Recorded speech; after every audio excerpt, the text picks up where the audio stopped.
Hello, everyone. This is Yoko. In this channel, I'll be sharing information in English that I've gathered on events happening in China, as they may not be widely known in other countries. I obtain information from various media sources, so I would appreciate your comments on the video content.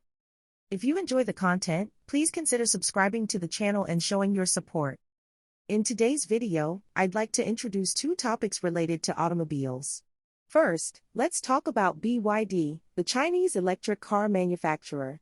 In Japan, BYD is known for electric vehicles, leading many to believe that BYD exclusively produces cars powered by motors. However, according to a Japanese article, BYD has reportedly discontinued the production of gasoline vehicles.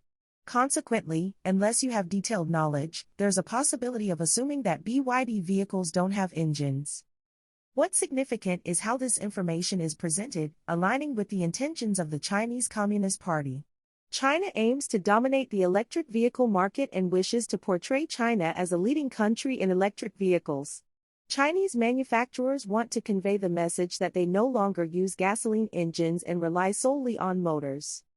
However, the reality is that BYD does produce vehicles with engines. In fact, BYD manufactures hybrids.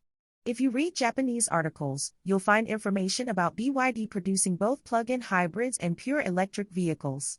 Understanding this context, the article's title might not be as surprising. Recently, there have been numerous complaints about BYD in China, with the most common being engine abnormalities or, in other words, engine malfunctions.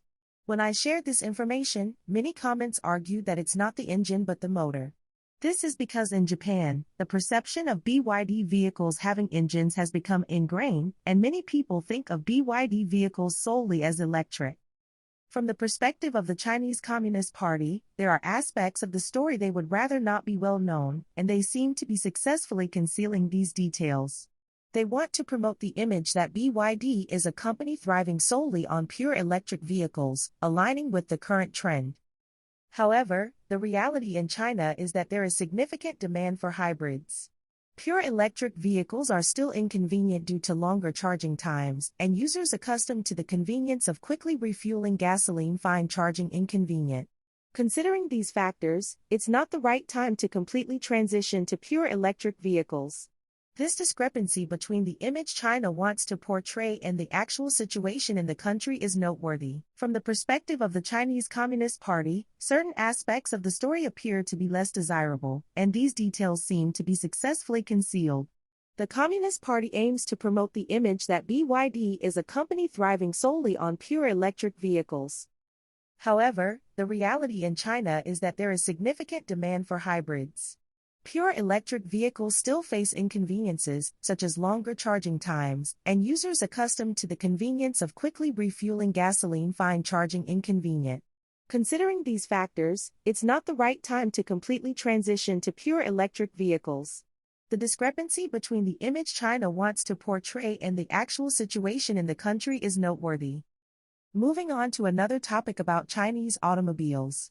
There was a time when Chinese companies were infamous for copying the designs of foreign cars. While many people think that this is no longer the case, there are still Chinese companies that blatantly copy the designs of other companies. Initially, they imitated foreign designs, but lately, they tend to copy designs of successful cars from other Chinese manufacturers, leading to disputes among Chinese automakers.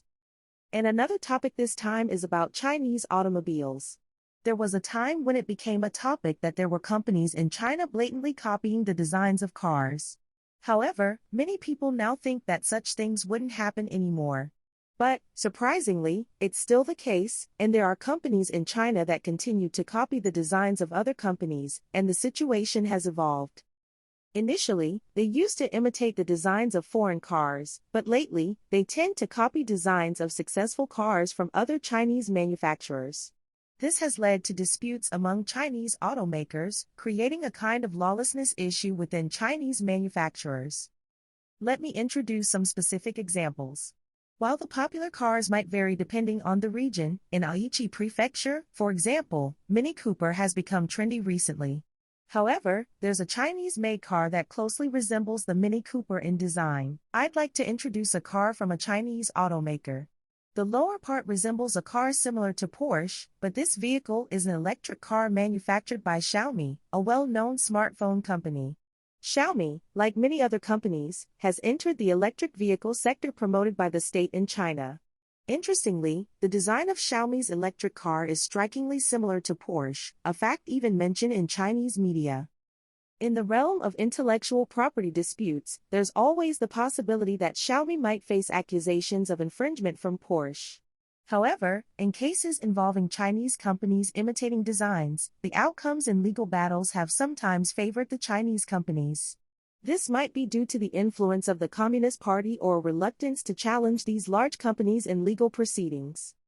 In essence, when dealing with giant companies, even private ones, they may have influential figures linked to the Communist Party behind them. Therefore, taking legal action against the Communist Party might not be a viable option. Instead, focusing on boosting their own brand image and letting the imitating companies be seen as shameful might be a more effective strategy. Copying designs from foreign manufacturers has been happening for a long time. Still, recently, there's a trend of what they call design hybrids. For instance, the design of a car from a Chinese company closely resembles that of NIO, an EV manufacturer in Shanghai, but the emblem is strikingly similar to Bentley's emblem. Rather than creating original designs for their cars, there's a tendency to copy other companies' designs. Some companies proudly showcase these imitations, and there's a concern that people might be reluctant to buy cars that so closely resemble those of other companies. Here's another comparison of designs from two different manufacturers. The similarities are so evident that it has led to a legal dispute. It's surprising that even at this level, where substantial investment in facilities is required, there seems to be a lack of consideration for potential legal conflicts and intellectual property rights. In conclusion, it seems that in China, the notion of adhering to legal rights, even at a basic level, doesn't universally apply. This recent revelation sheds light on the fact that, despite being prominent companies, the top management of these Chinese automakers might not be prioritizing legal rights and intellectual property as much as one would assume. That's all for this time. Let's meet again next time.